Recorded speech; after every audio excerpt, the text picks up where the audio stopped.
Hi everyone, so my name is Kim and today I will be presenting on vocational guidance for autism spectrum disorders, also known as ASD. So this video will also cover what exactly is autism spectrum disorder, some of the challenges for clients that have ASD when they are unemployed, and some of the benefits they have when they are employed, and some statistics and some quotes that I found online pertaining to the subject, along with two interviews that I did and additional resources that you can highly benefit from. So, what exactly is autism spectrum disorder? Well, according to the DSM-5, Part 8 says there has to be persistent deficits in social communication and social interaction across multiple contexts as manifested by the following. So it lists a little bit more information, but I will not read those because of timing. And then B, just briefly stating it, they also have to have restricted repetitive patterns of behavior, interests, or activities as manifested by at least two of the following. And so it lists a little bit more into detail, and it has more information on here as well. So if you are interested in finding out more, you can always access the DSM-5. You can use my outline as an example, or you can look online. Okay, so let's move on. So some of the challenges that ASD clients may encounter when they are unemployed is they tend to live in poverty because they are depending on the government and using Social Security. They're not making enough money as if they were employed. So they also tend to be depending on the government, obviously for aid and for other resources, and family members, and so that makes them very dependent on them. And then they also tend to have a low self-esteem, and they may also experience less social interaction. So we already know that socializing isn't a strength for them, but when they are not employed, it makes us wonder, like, they're not socializing or connecting with other people. So that's why it's very important that they are connecting and building a community, and having a job can provide that for them. Some other statistics include that I want to share with you is roughly 60% of people with ASD have average or above average intelligence, yet 85% are unemployed. I was like, wow, that was a high percentage, and I was pretty shocked when I read that. So I was like, wow, that's insane. And then also I read online that ASD employees play a major part in the technical fields. For example, a Danish software firm has hired over 75% of their employees that have been diagnosed with ASD. And then I also saw a lot of journals and articles that stated in one of the research, they concluded it could be concluded that enhancing opportunities for adults with ASD to join the workforce is beneficial from a societal perspective, not only from an inclusiveness point, but also from a strict economic point. And then it goes further on to saying more things. And then another research that was done, there was 26 studies done in this research. It was found that employment positively impacted on the quality of life, cognitive functioning, and well-being of participants with ASD. Predictors, and then it goes on to say a little bit more information. And then another source said, while communication and repetitive behavior can be a barrier to employment for people on the autism spectrum, Son emphasizes that the value of employing those with ASD by describing the ability to focus on a given task, exceptional persistency, attention to detail, and the tendency to thrive on routine.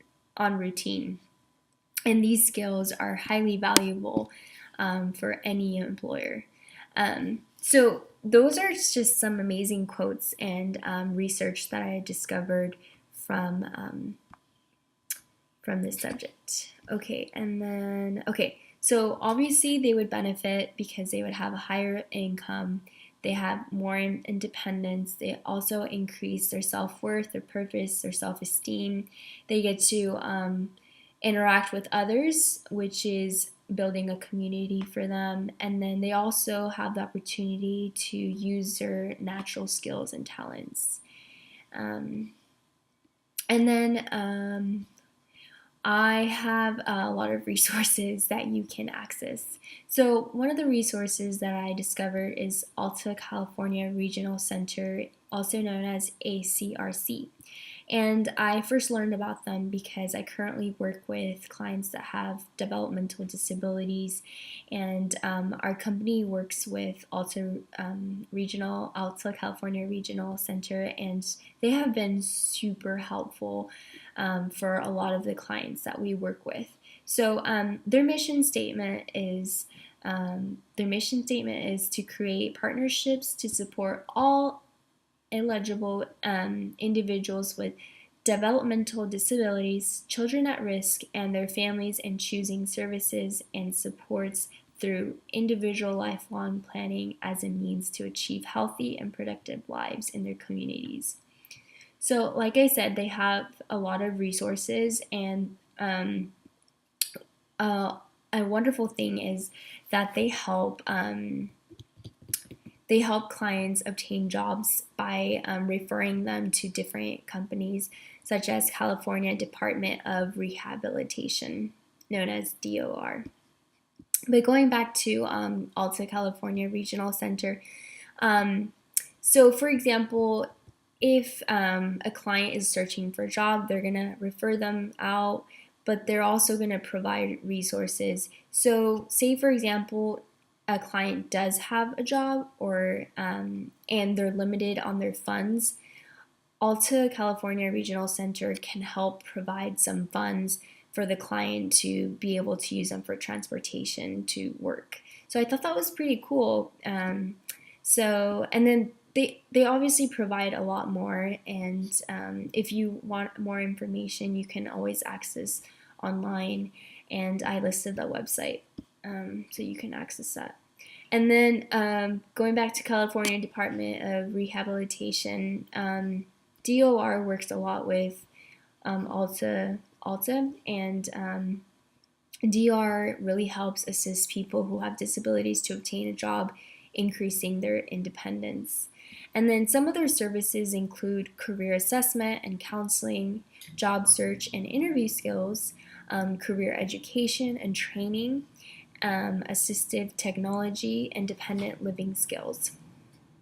And so they have various locations, but I provided the Sacramento locations, but they're also located in Roseville. And so I actually spoke to someone from there, and her name was Yuna, and she was extremely helpful. So I asked her various questions. Excuse me. So how would a client go about getting your services? And she said, well, first of all, you have to apply to the services, and then usually it takes about 2 weeks after the application has been received in order for an intake interview to be done. And then from there, the counselor requests medical records. The counselor has 60 days to determine if this person is suitable for their services. And then within that time, if they are suitable, the counselor has 90 days to create an individual plan for employment. And so they really work on plan development, and then so the counselor and the consumer meet together, and they help see what the consumer wants, or the client. They explore careers, they do market research, they find a goal for them, they consistently work together, and they work on the client's interests, abilities, And also they search for what is available in the labor market. So they're really working together as a team. They also decide on a goal, and once that, and they get to achieve, they get to have a goal date. And hopefully by that date, they are able to obtain a job. If, however, they are not able to obtain a job, the deadline can be extended. And then the case would be closed if after 90 days. Okay, so say for example the person got hired and they've had the job for over 90 days, then the case would be closed. But other than that, this company is very reliable and resourceful. If you know someone or you are someone that is searching for a job and have disabilities. So I also asked her like if this company partners with other companies to provide jobs. And she said, yes, they do have a lot of connections with employers statewide. And for example, some of them include Wells Fargo, CBS, and those are just to name a few. And then also wanted to note that it's very important to know the diagnosis because that really matters throughout the process. And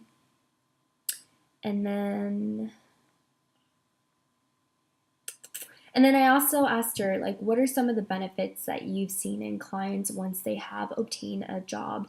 And she says that they tend to feel more confident, more independent, more positive, and have, and they tend to feel like they're contributing. And so I thought was very rewarding to hear. And then, yeah, so that's some of the information that she provided, brief summary. And let's see. Oh, another thing that I wanted to note is that this California Department of Rehabilitation also helps clients say they are limited on funds. They also help them provide funds for an outfit for an interview. So, and I asked them like how much how much are you able to provide? And they said up to $100. I was like super shocked and amazed by that they are able to provide that. So again, there's a lot of programs out there that are resourceful. So I definitely recommend California Department of Rehabilitation. Now going on to my second resource, it's called Progressive Employment Concepts. And they are located in Sacramento.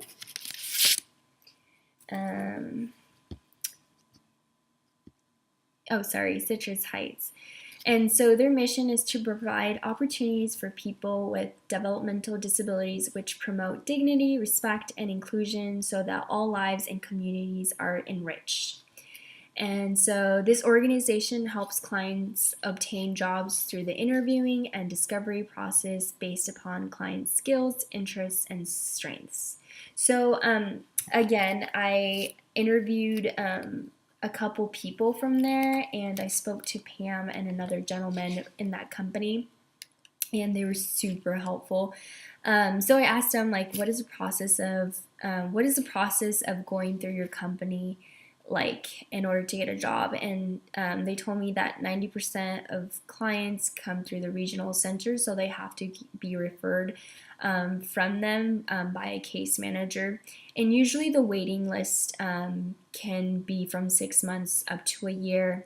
And so throughout the process, they do gather information like their names, their date of birth, their age, etc., all that information, general information.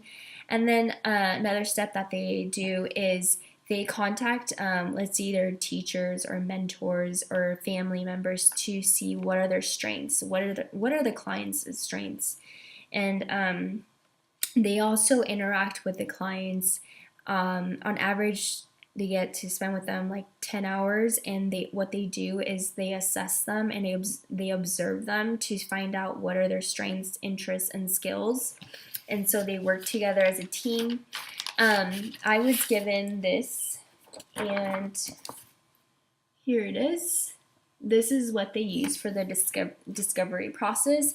And this is basically having the client maybe go to a store or go to the library, and so they get to observe them and see how they're interacting and handling feedback, how they're doing with time management. Are they able to tell time? Are they able to if they go to the store, are they able to purchase things? Like, are they able to know how much it costs, or are they able to add? They want to see their skills. They want to assess them. And so there's many types of ways that they assess them. And then, so for example, if they also want to see how strong they are, they'll have to do physical abilities tests to see how much they could carry. And again, they also want to test their motor skills. They want to test so many different things because they want to see where they are and what are their strengths and what jobs can benefit for them. And so here is the resource, and I will also provide that for you. And then here's a newsletter that I was given, and it just talks about their mission statement and a little bit more information that I will be providing. So I basically asked them like similar questions as I did for the other California Department of Rehabilitation. So I asked them basically what companies are they affiliated with, that help support their clients with employment. And so some of the companies include SMUD, Amazon, Safeway, Target, Chili's, just to name a few. And then I also asked them for success stories, and they have a lot online, and I thought they were so amazing. For example, a client who she has autism spectrum disorder, and she's pretty intelligent. There's actually, he mentioned that they have 3 clients that work for SMUD, and they're very successful because they're able to use their skills, and they work with the computers, and they get paid between $16 to $18 an hour. And I was like, wow, that's so amazing to hear. And I asked them what are some of the benefits that they've noted, that they both noted in the clients, and obviously it was self-confidence, feeling included and valued. So I tend to see that that becomes like a pattern in what I've seen and talked to these organizations. So like I said, if you have any questions or if you need anything, I've provided a lot of resources, and that was just my experience doing these interviews, and those I would highly recommend if you ever do need resources. And again, thank you for your time, and I hope you can benefit from this.